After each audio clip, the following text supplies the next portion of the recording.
हमने दौलत कुत्तों की लड़ाई पे, हिजड़ों पे लुटाई, क्रिकेट मैच पे लुटाई। हमें माशरे में फैले हुए दुख नजर क्यों ना आए? हमारी हमसायगी में बेवा के चीखते बिलकते सिसकते बच्चे नजर क्यों ना आए? हमें मजदूर लोग नजर क्यों ना आए जो जाने शबीना को तरस रहे हैं?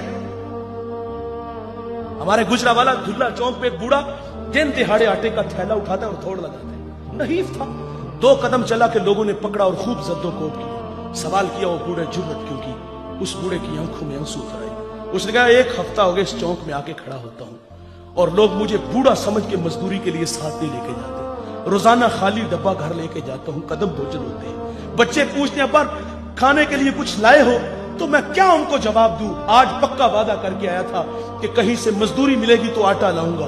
कहा आज भी छोड़ के चले गए। इतनी मार खाई के लहू लहान हुआ। अगर वो बूढ़ा मर जाता ना गुर्बत की वजह से तो फिर उसी मोहल्ले से बड़े सखी निकलने थे।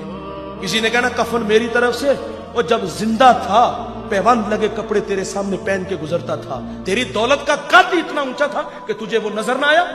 आज मर गया तो चिट्टा लिबास ले आया। फिर मोहल्ले से और भी सखी निकलते हैं, कुल 10वां 40वें की रोटी हमारी तरफ से।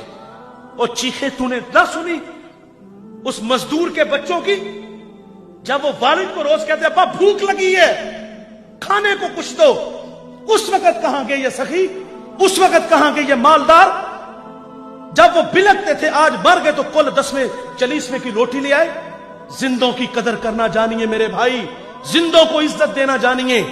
मुझे वो कमालिया की बेटी नहीं भूलती जिसका बूढ़ा बाप अपनी बेटी को तालीम की दौलत से आरास्ता करता है।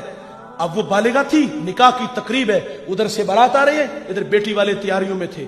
हमसायगी में से किसी ने शरारत की, जिसके घर में आ रहे हो वो अपनी बेटी को चंद जोड़ों के सिवा कुछ भी नहीं दे सकता। बारात वहीं से वापस चली गई। बताइए साहिब उस बेटी के दिल पे जो कुचोके और जख्म लगे थे उसका मदावा किसने करना था? चांदी उतर आई बेटियों के बालों में। मुफलिस को फिर उम्मीद है कि बारात आएगी।